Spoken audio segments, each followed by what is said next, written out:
about a little bit more on Chris Boucher. So, big topic that's come up over the course of the stream has been a potential trade involving Bruce Brown heading to the Golden State Warriors. The Warriors wanting to offload that Andrew Wiggins contract, potentially to make that more worthwhile. They can give Moses Moody, a decent young player who can space the floor, and a future first. And the way the Warriors are heading, a future first from the Warriors is valuable. But in the process, they could take the Chris Boucher contract, and that could be a way for the Raptors to trade Chris Boucher, because that trade could become something that is very difficult for the Raptors to execute. But how did we actually get here with Chris Boucher?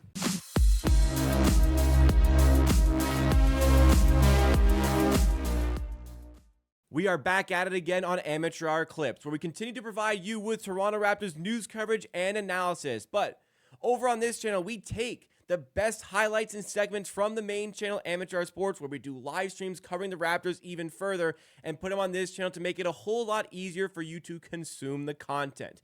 If you like what you see from this video today, make sure you are subscribed to the channel, because we're always dropping content over here that you're not going to want to miss out on, especially if you are a Toronto Raptors fan. And also along the way, it really does support the channel if you smash that like button. Now, let's get back to the video. Chris Boucher has been, what's the right word for him? A loyal player to the Raptors, but he really is a loose cannon. You never know exactly what you're going to get out of Chris Boucher. When you can fire that thing straight, man, do you have an impactful player. But the consistency out of Chris Boucher just really hasn't been there for the Raptors throughout his tenure here. Throughout his tenure, he's done some excellent things. He's been key parts of rotations, mostly with the Nick Nurse era. He's NBA champion with the Raptors. He's a G League MVP, DPOY with the Raptors 905. Chris Boucher has done a lot of great things for the Raptors, but his time with the team seems to be coming to an end.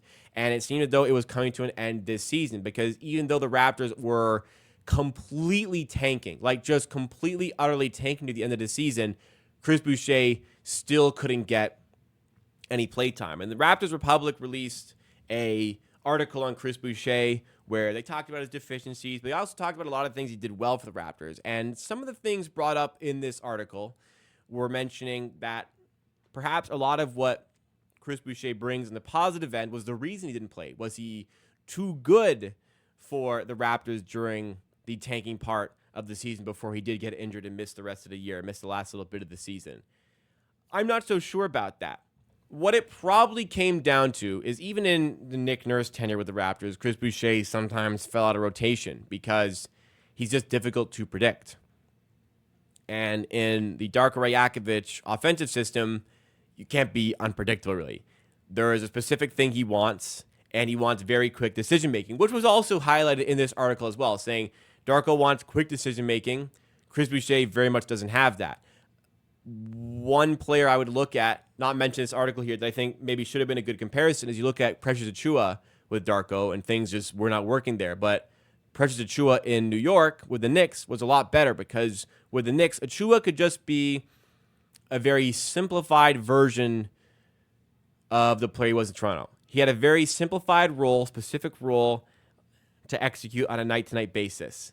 Not a lot of thinking. Less thinking is better. And I think that is kind of the environment that Chris Boucher needs to succeed.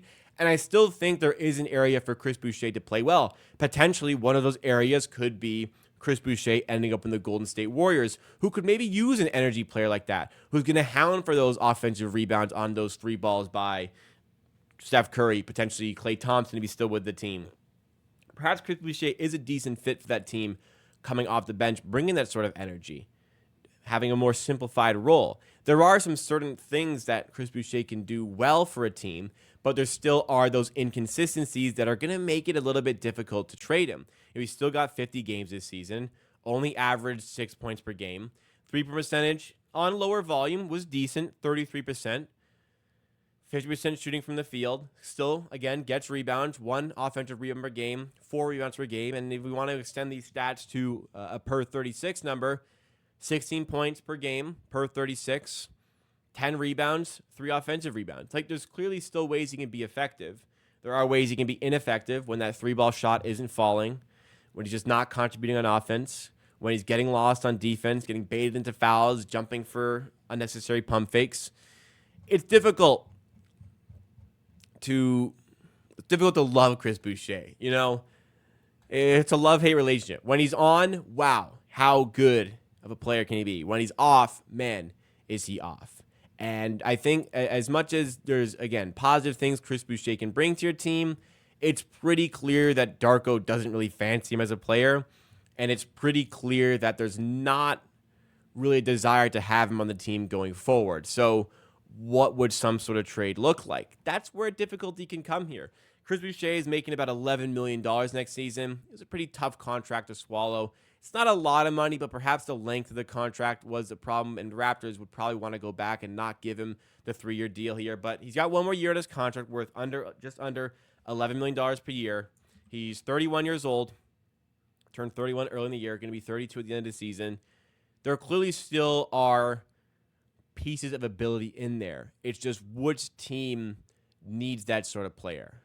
And any team that has a desire to bring that sort of player in, what would they actually be looking to give away to make that trade happen? Is there any sort of scenario where a team looks at Chris Boucher and says, yeah, that's the type of player we need. Let's go out and search for a trade to get him. Let's be a buyer here. Or is Chris Boucher more so doomed to be salary matching contract because it's a very tradable contract for the Raptors for salary matching purposes?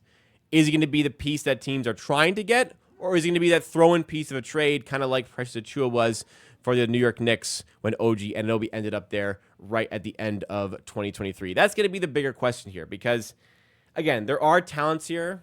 There are abilities here. There is stuff that Chris Boucher brings on the positive end. But, again, it's just that loose cannon sort of thing. So if a team can tighten that up, get him in a more simplified role, not thinking as much, sometimes taking that 3-ball shot, but mostly being an energy guy, crashing the glass, not having to play as the rim protector. Is there a role somewhere in the NBA where Chris Boucher can thrive next season? I think there's a really good comment here.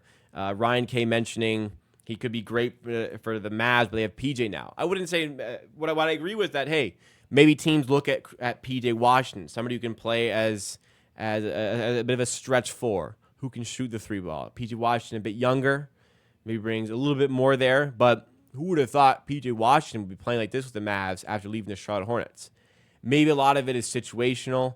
Maybe a lot of it is a certain environment that Chris Boucher needs that he's just not getting with the Toronto Raptors. This is where there are going to be questions here. Ultimately, what does it look like for a trade? I'm not sure. Gregory says in chat, Boucher was very entertaining. Listen, he always got you up out of your chair for the right or wrong reasons. He brought excitement. He brought something to the game that maybe nobody else did bring to the game. There are a lot of fantastic moments, a lot of not so great moments that I can vividly remember as well. I don't want to get in.